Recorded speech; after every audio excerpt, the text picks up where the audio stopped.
احمدہ ونصلی علی رسولہ الکریم اما بعد فاعوذ باللہ من الشیطان الرجیم بسم اللہ الرحمن الرحیم۔ آج میرے پاس جو ٹاپک ہے وہ یہ ہے فرض زکوٰۃ اور محنت میں برکت۔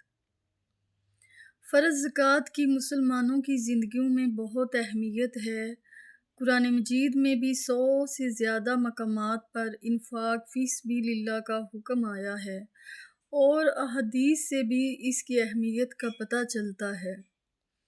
جو مسلمان صاحب نصاب ہوں، قمری مہینوں کا 1 سال مکمل ہونے پر اپنے مال میں سے 2.5% اللہ کی راہ میں خرچ کرتے ہیں، اسے زکوٰۃ کہا جاتا ہے۔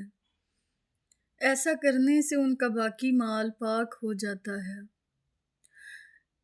زکوٰۃ دیتے وقت اس بات کا خاص خیال رکھنا چاہیے کہ زکوٰۃ صرف انہی لوگوں کو دیں جن کا ذکر قرآن مجید میں سورہ توبہ میں آیا ہے، اور وہ 8 قسم کے لوگ ہیں۔ نمبر 1 فقراء، نمبر 2 مساکین، نمبر 3 عاملین، نمبر 4 الغارمین، نمبر 5 تالیف قلب، نمبر 6 فی الرقاب، نمبر 7 فی سبیل اللہ، نمبر 8 مسافر۔ یہ 8 قسم کے لوگ ہیں، ان کو آپ زکوٰۃ دے سکتے ہیں۔ اور جن کو زکوٰۃ نہیں لگتی ان کو زکوٰۃ نہ دیں۔ جس طرح کہ آپ کو گلیوں میں اور گاڑیوں کے پاس مانگتے ہوئے فقیر نظر آتے ہیں، یہ نسل در نسل مانگتے ہیں، یہ بہت ریچ ہوتے ہیں، ان کو زکوٰۃ نہیں لگتی۔ لیکن اس کا یہ مطلب بھی نہیں ہے کہ آپ ان کو جھڑکیں، ان کو ناراض ہوں۔ آپ کو یہ حق نہیں ہے کہ آپ ان کو ناراض ہوں یا ان کو جھڑکیں۔ ہاں، البتہ اگر ہو سکے تو نرمی سے یہ بات سمجھا سکتے ہیں کہ مانگنا بہت غلط عمل ہے، محنت کریں اور کمائیں۔ ایک صحابی تھے، بہت غریب، رسول پاک صلی اللہ علیہ وآلہ وسلم کی خدمت میں حاضر ہوئے اور عرض کی، یا رسول اللہ صلی اللہ علیہ وآلہ وسلم، میرے گھر میں کھانے کے لیے کچھ نہیں، میری مدد کریں۔ آپ صلی اللہ علیہ وآلہ وسلم نے فرمایا، تمہارے گھر میں کیا ہے؟ صحابی نے کہا، میرے گھر میں 1 ٹاٹ اور 1 پیالہ ہے۔ یہ دیکھیں، یہ غربت ہوتی ہے۔ آج کے دور میں آپ دیکھیں، لوگوں کے گھر سامان سے بھرے ہوئے ہوتے ہیں اور لوگ کہہ رہے ہوتے ہیں کہ ہمیں زکوٰۃ دیں، ہمیں زکوٰۃ لگتی ہے۔ تو یہ دیکھیں غربت۔ صحابی کے گھر میں صرف 1 ٹاٹ اور 1 پیالہ تھا۔ آپ صلی اللہ علیہ وآلہ وسلم نے فرمایا، جاؤ اپنے گھر سے ٹاٹ اور پیالہ لے آؤ۔ وہ صحابی گیا اور اپنے گھر سے ٹاٹ اور پیالہ لے کے آ گیا۔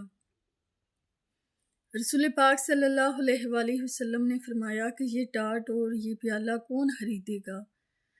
تو ایک صحابی نے کہا کہ میں 1 درہم میں یہ ٹاٹ اور پیالہ خریدوں گا۔ آپ صلی اللہ علیہ وآلہ وسلم نے فرمایا، اس کے علاوہ کوئی اور ہے جو یہ ٹاٹ اور پیالہ خریدے گا؟ تو ایک اور صحابی نے کہا کہ میں 2 درہم میں یہ ٹاٹ اور پیالہ خریدوں گا۔ آپ صلی اللہ علیہ وآلہ وسلم نے ٹاٹ اور پیالہ اسے دے دیا اور اس سے 2 درہم لے لیے۔ پھر آپ صلی اللہ علیہ وآلہ وسلم نے 2 درہم اسے دیے اور کہا کہ جاؤ 1 درہم سے اپنے گھر میں کھانا دے آؤ اور دوسرے درہم سے کلہاڑا لے آؤ۔ تو وہ صحابی گیا، 1 درہم سے اس نے اپنے گھر میں کھانا دیا اور دوسرے درہم سے اس نے کلہاڑا خریدا اور رسول پاک صلی اللہ علیہ وآلہ وسلم کی خدمت میں حاضر ہو گیا۔ رسول پاک صلی اللہ علیہ وآلہ وسلم نے اپنے مبارک ہاتھوں سے اس میں دستہ فٹ کیا اور فرمایا کہ جاؤ 15 دن تک مجھے شکل نہ دکھانا اور جنگل میں جا کے لکڑیاں کاٹو۔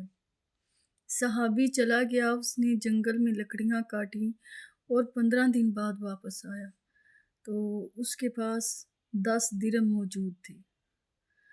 تو رسول پاک صلی اللہ علیہ وآلہ وسلم نے فرمایا کہ جاؤ ان سے اپنے گھر میں کھانا بھی دو اور اپنے گھر والوں کو کپڑے بھی لے کے دو، اور اس طرح محنت کر کے کماؤ، کسی کے سامنے سوال نہ کرو۔ اس حدیث سے یہ بات بھی واضح ہو جاتی ہے کہ محنت میں بہت عظمت ہوتی ہے اور کسی سے مانگنا نہیں چاہیے۔ اگر آپ کو زکوٰۃ نہیں لگتی تو آپ کسی سے یہ نہ کہیں کہ آپ کو زکوٰۃ لگتی ہے، آپ مجھے زکوٰۃ دیں۔ اگر اللہ نے آپ کو صحت مند بنایا ہے اور آپ کو عقل دی ہوئی ہے تو آپ کوئی ہنر سیکھیں، محنت کریں اور کمائیں تاکہ خود بھی کھائیں اور دوسروں کی بھی مدد کریں۔ یہ بات یاد رکھیں، جب بھی آپ کسی کے سامنے ہاتھ پھیلاتے ہیں تو اس کا مطلب یہ ہوتا ہے کہ آپ نے اپنی عزت اتار کر دوسرے کے سامنے رکھ دی کہ یہ لو، یہ میری عزت ہے، اگر تمہارا دل چاہے تو اسے کچل دو اور اگر تمہارا دل چاہے تو کچھ عطا کر دو۔ تو ایسا نہیں کرنا چاہیے، کسی سے سوال نہیں کرنا چاہیے، بلکہ محنت کر کے کمانا چاہیے۔